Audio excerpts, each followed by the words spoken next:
नमस्कार, मैं राकेश परमार और आप देख रहे हैं महत्वपूर्ण मुद्दा। महत्वपूर्ण मुद्दे की शुभारंभ करने से पहले एक सूचना, खुशखबरी। भारत ऑस्ट्रेलिया क्रिकेट मैच में भारत ने ऑस्ट्रेलिया को बुरी तरह से परास्त किया। भारत की यह स्टार विहीन टीम, मतलब इसके कप्तान रोहित शर्मा, विराट कोहली जैसे जो स्टार खिलाड़ी हैं, बड़े खिलाड़ी हैं, उनके बगैर यह टीम उतरी थी। मतलब भारत की बी टीम ने ऑस्ट्रेलिया की ए टीम को धूल चटाया। बारिश से बाधित मैच में भारत ने 400 का लक्ष्य दिया था। ऑस्ट्रेलियाई टीम आधी रन ही बना सकी और पूरी की पूरी टीम समाप्त हुई, मतलब आउट हो गई। भारतीय क्रिकेट में शानदार जीत में यह एक जीत है। पता न क्यों भारतीय टीम आजकल नरेंद्र मोदी के रास्ते कदम पर है। जिस क्षेत्र में जाती है विजय पताका शान से लहराती है और विपक्ष की हाल बिल्कुल उस तरह से करती है जैसे 2014-2019 में नरेंद्र मोदी ने विपक्ष का हाल किया था। श्रीलंका की स्थिति आपने देखा, एशिया कप में 50 रन पर सिमट दिया था। आज भी आधी पर ऑस्ट्रेलिया टीम को आउट कर दिया है। खैर मित्रों, वैसे आज का महत्वपूर्ण मुद्दा तो यह होना चाहिए था कि आम आदमी पार्टी के नेता राघव चड्ढा ने अपनी शुभ विवाह भादों के प्रतिष्ठित महीने में किया है, जिस महीने में आदमी नया कपड़ा भी नहीं खरीदता। उससे भी मजे की बात यह है कि राघव चड्ढा की सालाना इनकम 2.5 लाख रुपया है। वो एक 5-7 लाख रुपए के साधारण कार पे चलते हैं या चलने की दिखावा करते हैं, लेकिन उन्होंने उदयपुर के जिस शानदार रिसोर्ट को बुक किया है, जिस होटल को बुक किया है, उसके एक सूट का किराया एक दिन का 10 लाख रुपया है। भोजन का उसका जो प्लेट है वो अंदाज से बाहर है, क्योंकि आम आदमी तो सोच भी नहीं सकता, तो हम अंदाज कैसे लगाएं। यह महत्वपूर्ण था क्योंकि अरविंद केजरीवाल का यह सिपाही पंजाब चुनाव में इतना ज्यादा नाम या बदनाम कमाया कि वो दुनिया के सबसे महंगे रिसोर्ट में शादी किया। लेकिन अभी भी भारत के राजनीति को फॉलो करने वाले लोग अरविंद केजरीवाल को आम आदमी की नेता ही मानने का भूल करेंगे। अब इससे बड़ा महत्वपूर्ण मुद्दा क्या था, होना तो आज यही चाहिए था। लेकिन अब भ्रष्टाचार भारत के राजनीति में कोई मुद्दा ही नहीं रहा है। इसीलिए राघव चड्ढा ने यह बेशर्मी करने का दुस्साहस किया, या वो हिम्मत कर सकता था कि 2.5 लाख रुपया सालाना कमाने वाले आदमी 10 लाख रुपया के सूट में शादी में जाता है। सूट मतलब वो कमरा, सूट मतलब जो पहनता है वो नहीं, वह कमरा जिस कमरे में वो शादी के बाद ठहरेगा, उसका 10 लाख रुपया एक रात का किराया है। और पूरे रूम में कितना, पूरे होटल में कितना रूम है, यह गिनती हम जैसे साधारण लोग कर भी नहीं सकते। तो उसकी छोड़ ही दिया जाए, क्योंकि उस पर ना तो मेरे बोलने का कोई असर किसी पर होगा और ना ही केजरीवाल के मतदाताओं पर होगा, क्योंकि उन्हें तो 200 यूनिट मुफ्त बिजली में पंजाब में आतंकी समर्थित सरकार बना देते हैं, जिसका परिणाम कनाडा में भारत के लोगों के साथ बेइज्जती और हिंदू सिख में जो वहां पर दुराव हुआ है वह देखने को मिल रहा है। पंजाब में भी यह स्थिति कमोबेश वैसी है कि दुकानदारों को चुन चुन करके टारगेट किया जा रहा है, उनकी जाति, धर्म और नाम पहचान पुश करके उनको मारा जा रहा है। केजरीवाल को 200 यूनिट बिजली की कीमत इतनी ज्यादा देनी पड़ रही है, यह जनता कब तक संभलेगी। अब मुझे समझ में आ रहा है कि अंग्रेज इतने साल और मुगल इतने साल तक हम पर शासन कैसे कर गए। हमारी सोच मतलब शुरू से यही रही है। खैर, ईश्वर आप सबको सद्बुद्धि दे और मुझे हिम्मत दे सच्चाई बयान करते रहने के लिए, और आपको हिम्मत दे सच्चाई सुनते रहने के लिए। नमस्कार मित्रों, आज पिछले 2 दिन से मैं अपने निजी कामों में व्यस्त था, इसलिए महिला आरक्षण पर बोलने का समय नहीं मिला। महिला आरक्षण पर क्या बोले, इस बात का शुरुआत सिर्फ इस बात से कहते हैं कि आज के पहले महिला आरक्षण बिल पास नहीं हुआ था। उसके बावजूद हमने एक महिला को प्रधानमंत्री के रूप में देखा, एक महिला को राष्ट्रपति के रूप में देखा, एक महिला को मुख्यमंत्री के रूप में देखा, मुख्य न्यायाधीश, मुख्य चुनाव आयुक्त, पुलिस के आला ऑफिसर, प्रशासनिक सेवा के आला अफसर, मतलब हर फील्ड के ऊंचाई पर महिलाओं को देखा। हमने ट्रैक पर दौड़ते हुए उड़न पड़ी को देखा, हमने बैडमिंटन के कोर्ट में बैडमिंटन क्वीन को देखा, हमने टेबल टेनिस के कोर्ट में टेबल टेनिस के महारानी को देखा, क्रिकेट में मिताली राज को देखा, फूलन देवी से लेकर के फूलन बाई तक को हमने देखा, ममता बनर्जी से मायावती तक को देखा, सोनिया गांधी से लेकर के सानिया मिर्जा तक को देखा। हर फील्ड में, हर विधा में हमने महिलाओं को अपने दम पर ऊंची मुकाम बनाते हुए देखा है। यह तब जब महिला आरक्षण बिल पास नहीं हुआ था और महिलाओं को आरक्षण नहीं दिया गया था। मित्रों, सबसे पहले तो आपको एक सूचना दे दूं, आपको पता ही होगा, लेकिन चूंकि आज की मीडिया इतना ज्यादा अंधभक्ति दिखा रही है कि हो सकता है कि आपसे दिग्भ्रमित हो गया हो, आपके दिमाग से उतर गया हो, लेकिन मेरा तो अपना मानना है कि मैं उन्हीं विषयों पर विश्लेषण दिखाता, बनाता या सुनाता हूं जिस पर और लोग ना तो बताते हैं, ना बताना चाहते हैं, या उनको बताने दिया जाता है। मतलब यह कि आज यह बताया जा रहा है कि महिला आरक्षण बिल हमने पास किया, मतलब भारतीय जनता पार्टी ने कहा कि हमने पास किया, सोनिया गांधी ने कहा कि ये मेरा बिल था जिसको भाजपा ने पास किया और हमने पूरा समर्थन दिया। लेकिन असल में भारत के संसद में पहली बार महिलाओं को आरक्षण देने की शुरुआत की सोच श्री एच.डी. देवगौड़ा साहब के पास था और उन्होंने इस सदन को पहली बार बताया और सूचना दिया, बिल के रूप में इंट्रोड्यूस किया कि महिला को आरक्षण मिलना चाहिए राजनीतिक रूप से। खैर, वो पास नहीं करा सके क्योंकि उनके पास बहुमत नहीं था। कायदे से तो वो प्रधानमंत्री भी नहीं थे क्योंकि उनके पास प्रधानमंत्री भर का समर्थन नहीं था।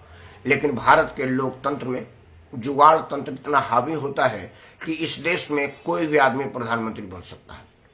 एक आदमी जो थक करके सोया हुआ है उसको जगा के कहा जाता है कि उठिए आप प्रधानमंत्री बन गए। एक आदमी जो अपना बोरिया बिस्तर बांध करके अपने होम टाउन जाने के लिए गाड़ी पकड़ने जा रहा है, उसको बीच रास्ते में रोक के कहा जा रहा है कि कहाँ जा रहे हो? मैं गाँव जा रहा हूँ, क्या करूंगा? बुढ़ौती में अपने नारियल की खेती करूंगा या नाती पोतों के साथ खेलूंगा, भगवान की कृपा से परिवार बड़ा है। बोला नहीं, उसको थोड़े दिन के लिए छोड़िए, आप प्रधानमंत्री बन गए। उसी तरह का सोच है, क्या करें। अब 2014 से पहले तो प्रधानमंत्री ऐसे ही बनाया जाता था बहुतों को। बहुतों ने अपने दम पर बना, जैसे आज मोदी जी बने हैं। बहुत लोगों ने अपने पौरुष पर, अपने राजनीतिक क्षमता पर, अपने सूझबूझ और भारत की जनता के आशीर्वाद से बने हैं, तो नहीं कहा जा सकता। लेकिन प्रधानमंत्री पद पर कोई कभी भी बन सकता है, देवगौड़ा साहब ने बताया था। लेकिन पहली बार देवगौड़ा साहब ने इस बिल को पहली बार जनता के सामने रखा था सदन में, इसलिए यह बिल पर पहला बोलने का अधिकार एच.डी. देवगौड़ा और उनकी पार्टी को ही है। खैर, मेरा यह कहना था कि महिला आरक्षण के बगैर महिलाओं ने इतनी ऊंची ऊंची मकाम हासिल की और अब नहीं कर पाएंगी। यह राजनीति में साजिश के शिकार हो गई हैं, क्योंकि जहां जहां आरक्षण है वहां वहां की स्थिति की 2 मिनट में आपको बयान कर देता हूं। आपको महिला आरक्षण से महिलाओं को कितना भला होगा इसका ज्ञान हो जाएगा। मित्रों, जैसा कि मैंने आपको बताया कि बिना महिला आरक्षण का हमने महिला राष्ट्रपति, प्रधानमंत्री, मुख्यमंत्री, चुनाव आयुक्त, न्यायाधीश, क्रिकेट का कप्तान, ट्रैक पर उड़न पड़ी और बैडमिंटन क्वीन देखा है। लेकिन क्या आपने कभी किसी दलित को प्रधानमंत्री के रूप में देखा है? दलित को संविधान सभा के समय में ही आरक्षण दे दिया गया था। उसके बाद ओबीसी जोड़ा गया था। क्या कहीं आपने ओबीसी को अपने दम पर प्रधानमंत्री बनते देखा है? नरेंद्र मोदी जबरदस्ती ओबीसी कहलाते हैं, यह कीमती बात नहीं है, क्योंकि वो बनिया है और बनिया ओबीसी की श्रेणी में नहीं आता है। खैर, मेरा कहने का मतलब है कि आरक्षण एक बैसाखी है और बैसाखी से आदमी टहल सकता है, चल सकता है, दौड़ नहीं सकता है। और राजनीति के शिखर पर पहुंचने के लिए आपको दौड़ने भर की क्षमता होनी चाहिए, जो स्वयं में होता है। सहारे से आदमी रेंग सकता है, दौड़ नहीं सकता। महिलाओं के पांव में आरक्षण की जो पैकड़ दी गई है, उसका परिणाम क्या होगा अगले 2-1 मिनट में यह बताने का प्रयास करूंगा। आप अपना आशीर्वाद बनाए रहिए और मेरी बातों को बड़ी गंभीरता से सुनिए। मित्रों, दलित वर्ग को आरक्षण पहले दिन से है। उत्तर प्रदेश में मायावती से पहले दलित वर्ग का मुख्यमंत्री आपने सुना है, और मायावती के बाद अभी कोई दलित वर्ग का इस स्तर का नेता आप सुन रहे हैं, देख रहे हैं, जो अपने दम पर मुख्यमंत्री बनने की काबिलियत रखता हो। दलित राजनीति मायावती के इर्द गिर्द आज के तारीख में घूम रहा है। ओबीसी की राजनीति मुलायम परिवार के साथ घूम रहा है। उसी तरह से आरक्षित वर्ग के कुछ लोगों के ही इर्द गिर्द घूम रहा है। रामविलास पासवान के बाद उनका बेटा चिराग पासवान राजनीति का अगला उत्तराधिकारी है, क्योंकि आरक्षण का बैसाखी है उसके पास। लेकिन जहां जहां आरक्षण नहीं है वहां अलग अलग तरह के लोग राजनीति के विधा में काम करते हैं। जैसे कभी पंडित जवाहरलाल नेहरू की राजनीति थी, उसके बाद सरदार पटेल की हुई, इंदिरा गांधी की हुई, लाल बहादुर शास्त्री की हुई, मोरारजी देसाई की हुई, चंद्रशेखर जी की हुई, विश्वनाथ प्रताप की हुई, देवगौड़ा साहब की हुई, गुजराल साहब की हुई, सोनिया गांधी की हुई, मनमोहन सिंह की हुई, नरेंद्र मोदी की है, और आगे और लोगों की होगी, क्योंकि यह सीट प्रधानमंत्री की आरक्षित नहीं की गई है। लेकिन जो संसदीय क्षेत्र आरक्षित कर दिया गया है वह आरक्षण के आधार पर अपने एक लोगों के इर्द गिर्द ही राजनीति घूम रही है। अगर आप उत्तर प्रदेश के बाद बिहार के पर नजर डालें तो आपको लालू परिवार के अलावा पिछले 30-32 साल से कोई और आदमी ओबीसी का राजनीति के ऊपर और वर्चस्व बनाते हुए दिखा। लालू प्रसाद जब थक गए तो राजनीति में उनकी पत्नी, उनकी बेटी, उनका बेटा और अब उनकी बहू जो बनाई गई है वो एक क्रिश्चियन लड़की, शायद वो अब राजनीति की बागडोर बिहार की संभालेगी, क्योंकि वहां पर ओबीसी को आरक्षण है। इसी तरह से मुझे यह आशंका नहीं, भरोसा है कि महिलाओं को आरक्षण दे करके राजनीति में महिलाओं को फिर स्वतंत्र रूप से अपने दम पर अपना मुकाम हासिल करने पर ब्रेक लग जाएगा, क्योंकि अब आरक्षित वर्ग में एक राजनीतिक परिवार ही आगे अपनी राजनीति को चला पाएगा। बाकी लोग उसकी झंडा उठाने के अलावा और कुछ नहीं कर पाएंगे। या मैं इसलिए कहने की हिम्मत कर पा रहा हूं क्योंकि इसके पहले जो आरक्षण के आधार पर जो राजनीति दिख रही है वो इसी के तरफ इशारा कर रही है। अब महिला आरक्षण के नाम पर राजनीति में मुकाम प्राप्त कर चुके राजनीतिक दल के पत्नियां, राजनीतिक शख्सियतों की बेटी, बहू, उनके घर की औरतें ही उस सीट पर राजनीति करेंगी और उनके बाद उनका पारिवारिक परंपरा चलता रहेगा। जैसे इंदिरा गांधी के बाद जवाहरलाल के बाद इंदिरा जी, इंदिरा के बाद सोनिया जी, राजीव जी, संजय जी, मेनका जी, अब प्रियंका जी, राहुल जी और प्रियंका के बच्चे, क्योंकि राहुल का तो ऑफिशियल बच्चा भी उन्होंने अनाउंस किया नहीं है, अब आगे क्या करेंगे वो जाने। लेकिन प्रियंका गांधी ने अपने बच्चों का नाम राजीव गांधी रखना शुरू कर दिया है, मतलब अगली राजनीति की बारी वही होगी। मित्रों, राजनीति में आरक्षण जहां जहां है वहां वहां आम जन की प्रवेश निषेध हो गई है। अब तक का इतिहास यही बता रहा है, आगे क्या होगा मैं यही अंदाज लगा रहा हूं। प्रार्थना करता हूं कि मेरी सारी अनुमान गलत साबित हो और आरक्षण के दल पर सही परिवार के सही लोग राजनीति में मुकाम बनाए, तब मुझे खुशी होगी कि मैं गलत साबित हुआ। लेकिन जो भारत के राजनीति की परंपरा है, मतदान का जो तरीका है और मतदाताओं का जो रुझान होता है, वो यही बताता है कि हम लोग स्वतंत्र राजनीतिक सोच रखते ही नहीं। हम हमेशा मतदान नशे में देते हैं। हमको कभी 200 यूनिट बिजली का नशा होता है, कभी अपने जात वाले का नशा होता है, कभी अपने धर्म वाले का नशा होता है, कभी अपने घर वाले का नशा होता है। हमको राजनीति के नशे से दूर होने का ना तो सुप्रीम कोर्ट ने कभी प्रयास किया, ना भारत के राजनीतिक दलों ने कोई प्रयास किया। उसका उदाहरण है कि अगर पुलिस का हवलदार 50 रुपया लेते हुए कैमरे में कैद हो जाता है तो वो सस्पेंड हो जाएगा, और अगर यह साबित हो जाएगा कि वो 1-2 बार और पैसा लिया है तो उसकी नौकरी छूट जाएगी। अगर किसी ऑफिसर को घूस देने का इल्जाम लग जाता है और वो सार्वजनिक हो जाता है तो उसको अपने पद से हटना पड़ता है। लेकिन यह राजनीति में संभव है। सुप्रीम कोर्ट, चुनाव आयुक्त और भारत के समस्त जनता के सामने राजनीतिक दल लोग कहेंगे कि आप मुझे वोट दीजिए, मैं आपको 200 रुपया में 2000 का चीज दूंगा, आपको मुफ्त लैपटॉप दूंगा, मुफ्त स्कूटी दूंगा, मुफ्त साइकिल दूंगा, मुफ्त राशन दूंगा, मुफ्त चावल दूंगा, मुफ्त चूड़ी दूंगा, मुफ्त साड़ी दूंगा, और 200 यूनिट छोड़िए, मैं तो बिजली का बिल ही नहीं लूंगा। महिलाओं को मैं मुफ्त में बस में सफर करूंगा, आप आइए जाइए, ना तो आपको रेल में पैसा देना, ना बस में पैसा देना, आपको कुछ देना ही नहीं, आप सिर्फ मुझको वोट दीजिए। लेकिन मैं यह नहीं बताऊंगा कि वो जो नहीं देंगे वो मैं कहां से भरपाई करूंगा। और ये सुप्रीम कोर्ट के सामने हो रहा है और सुप्रीम कोर्ट कहते हैं कि मैं स्वतंत्र हूं और मुझ पर किसी का दबाव नहीं है और मैं बिल्कुल आंख से देखता हूं, बेशक कानून के देवी पर आंख का पट्टी बंधा हुआ है, मेरे पर नहीं बंधा हुआ है। और यह सब सुप्रीम कोर्ट देख रही है, सुन रही है, जान रही है, उसके बाद भी वो आंखें मूंदे बंद है और मैं उसको स्वतंत्र न्यायपालिका कहूं कैसे, यह आप मेरे को बताइएगा। विनम्रता से न्यायालय के समक्ष झुकाते हुए कंडेम्ड कोर्ट से माफी और क्षमा के अपील के साथ यह अर्ज कर रहा हूं कि क्या आपको यह दिखाई सुनाई नहीं देता कि इस देश में सरेआम घूस की ऑफर की जाती है और आप चुप बैठे हैं। लोकतंत्र के किस पन्ने पर लिखा है कि घूस के सहारे चुनाव लड़ेंगे और घूस के सहारे जीत करके आएंगे, लूट की छूट की बात करेंगे और हम इसी रूप पर राजनीति करेंगे? कहाँ लिखा है? खैर, आज महिला आरक्षण पर था, चुनाव प्रक्रिया पर नहीं। मित्रों, अब एक और महत्वपूर्ण मुद्दा हो रही है, बहस का मुद्दा है कि कब लागू होगा।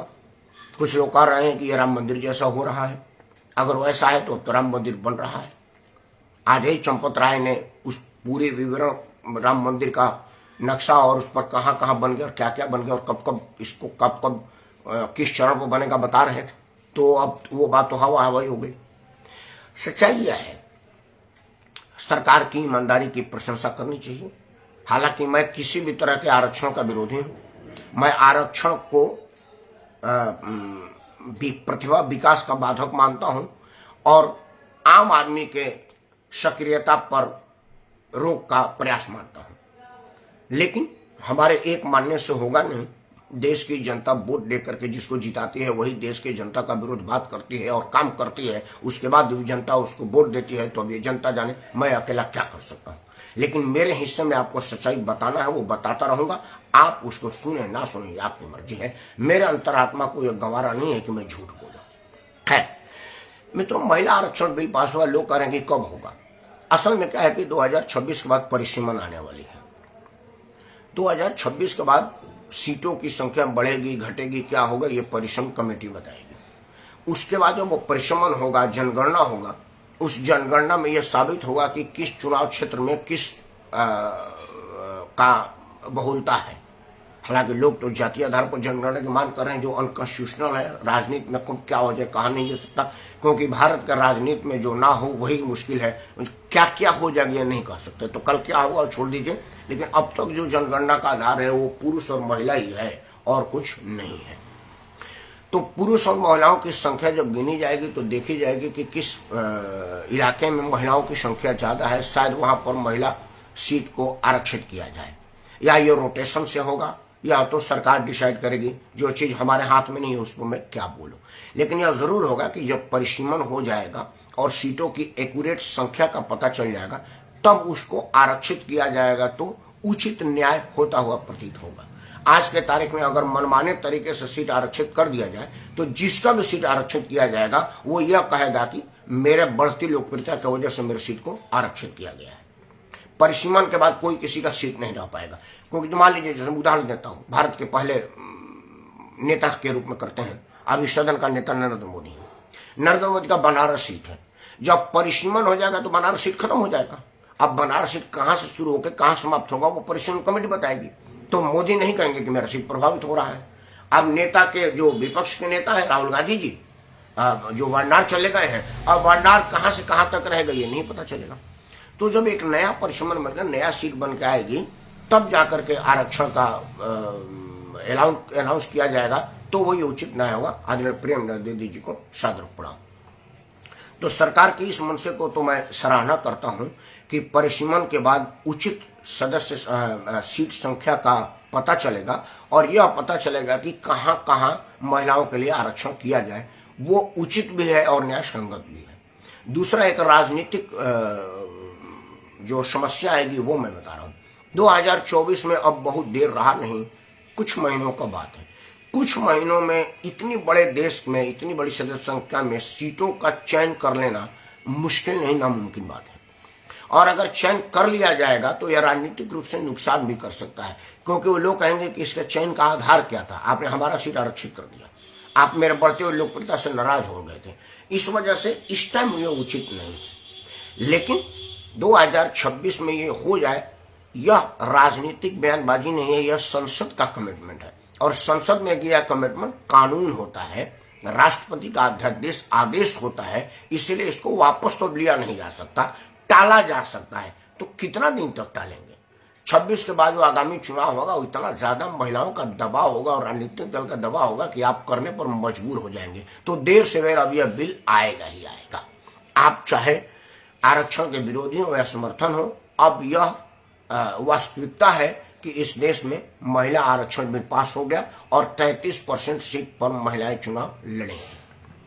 अब हम जैसे लोग जो किसी भी तरह के आरक्षण के विरोधी हैं वो इसका विरोध करेंगे, लेकिन फिर भी इसमें जो उचित और बेहतर हो वो सुझाव के साथ अपनी बात समाप्त करूंगा। मित्रों, अब आरक्षण की मांग की एक शुरुआत हो रही है कि आरक्षण में आरक्षण दिया जाए। सबसे तो पहले महिला अपने आप में एक आरक्षित वर्ग है और वो किसी भी श्रेणी की महिला हो सकती है। तो अब इसमें अगली पिछड़ी दलित से क्या मतलब? पुरुष मानसिकता में हमने महिलाओं को हमेशा से दबा के रखा है और जिनको दबाया जाता है वो दलित है। राजनीतिक भाषा में तो हर महिला दलित है, क्योंकि हमने उसको खुली आजादी दी नहीं। लेकिन यह जरूर है कि इसी बीच में कुछ महिलाएं अपना स्वतंत्र विकास कर पाएंगी, स्वतंत्र अस्तित्व बना पाएंगी। इस उम्मीद के साथ महिला आरक्षण बिल का बेमन ही सही मैं स्वागत करता हूं। बेमन इसलिए कि मैं किसी भी तरह के आरक्षण का विरोधी हूं और आरक्षण से आम आदमी को कोई लाभ नहीं हुआ है। खास तौर से राजनीति में तो मैं कोई लाभ नहीं देख रहा हूं। इसीलिए मैं समझ रहा हूं कि आरक्षण से महिलाओं का कोई लाभ नहीं होगा, राजनीति में सक्रिय परिवारों को ही लाभ होगा।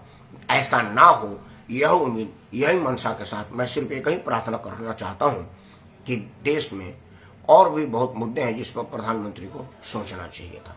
देश में और भी समस्याएं हैं जो कानूनी रूप से संरक्षण प्राप्त की अधिकारी हैं, लेकिन आरक्षण ही एकमात्र सहारा है और आरक्षण ही एकमात्र राजनीति में बढ़ने का रास्ता है। अगर आपका यही सोच है तो सरकार चलाने का अधिकार आपको नहीं है, क्योंकि भारत के हर नागरिक का अधिकार है अपनी बात रखने का और आपका कर्तव्य है हर आदमी का अधिकार का संरक्षण करने का। लेकिन आरक्षण से आपने अगर किसी का अधिकार का अतिक्रमण किया है तो फिर आप सरकार किस बात के? क्योंकि मान लीजिए कि मैं बलिया का रहने वाला हूं और बलिया का सीट आरक्षित हो जाता है, तो बलिया के जो पुरुष हैं उनका अधिकार का अतिक्रमण होगा तब, जबकि बिना अधिकार के ही महिलाओं ने राष्ट्रपति, प्रधानमंत्री, मुख्यमंत्री और मुख्य प्रशासनिक अधिकारी तक का स्थान प्राप्त कर चुकी हैं। तो अब कहां उनको रोका गया था? जिनमें प्रतिभा वो बढ़ी है, यह आप ही जान सकते हैं। खैर, इस बात में जो 3 मुख्य बात थी उनको एक बार पुनः दोहराते हुए अपना बयान वीडियो बंद करूंगा। पहला, यह राजनीति में अजब विडंबना है कि जिस राघव चड्ढा को 2.5 लाख रुपया साल में कमाई होती है, वो 10 लाख रुपये के होटल में 10 लाख रुपया का एक कमरा वाले विशाल होटल में शादी का जश्न मना रहा है। दूसरा, कि बिना आरक्षण का जब इस देश में महिला राष्ट्रपति, प्रधानमंत्री, मुख्यमंत्री, पुलिस अफसर, उड़न पड़ी, बैडमिंटन क्वीन, टेनिस क्वीन तक बन चुकी है, अब उसमें आरक्षण से उनको क्या प्राप्त होगा? दूसरा, कि जहां जहां आरक्षण है वहां वहां कितना विकास हुआ, इस पर भी एक बार सरसरी नजर मार लिया जाए। जब से भारत में संविधान लागू हुआ तब से दलित वर्ग को आरक्षण प्राप्त है, लेकिन क्या जगजीवन राम, मायावती के अलावा कोई दलित राजनीति में सक्रिय आप देखे हो तो मेरे को बता दीजिए। इक्का दुक्का कोई छोड़ करके अगर कोई राष्ट्रीय स्तर पर कोई इस तरह का मुकाम पाया हो तो बताइए। जगजीवन राम के बाद उनकी IFS अफसर और लगातार कैबिनेट मंत्री रही मीरा कुमार अभी भी अगर दलित है तो आरक्षण पर समीक्षा नहीं, खत्म करने पर विचार करना चाहिए। क्योंकि जब 70-75 साल तक आरक्षण देने के बाद भी भाई आप उसको दलित तक ही बनाए रहे हैं, तो कहीं ऐसा तो नहीं कि आरक्षण ही उसका नुकसान कर रहा है? इस पर विचार जरूर करना चाहिए। दूसरा, कि आरक्षण के बाद कहीं यह ना हो कि जिस तरह से दलितों के आरक्षण पर सिर्फ 2 लोगों का कब्जा है पिछड़ों के आरक्षण पर भी उत्तर प्रदेश में मुलायम सिंह यादव और कुछ लोगों, बिहार में लालू यादव, रामविलास पासवान और कुछ लोगों के अलावा और किसी को राजनीति में बढ़ते हुए हमने नहीं देखा है। तो अगर यही हश्र होने वाला है तो एक बार महिला आरक्षण का भविष्य क्या होगा, इस पर विचार जरूर करिएगा। मेरा अपना मानना है कि आरक्षण से राजनीति में या जिस भी फील्ड में आरक्षण है उसमें बाधा ही उत्पन्न होता है, व्यवधान ही उत्पन्न हो सकता है, खुला मैदान नहीं मिल पाता है। तो राजनीतिक रूप से महिलाओं को बाधा पहुंचाने के उद्देश्य से लाया गया महिला आरक्षण बिल का ना चाहते हुए मैं बिना समर्थन का स्वीकार करते हुए भारत सरकार को यह स्लोगन का विरोध करता हूं और उम्मीद करता हूं कि आधी आबादी को पूरी आज़ादी मिले जैसा अब तक मिला हुआ था, भविष्य में भी यही हो। इन उम्मीद के साथ मैं राकेश परमार आप सबको सादर प्रणाम करता हूँ। जय हिंद, जय नारी शक्ति, जय भारत माता।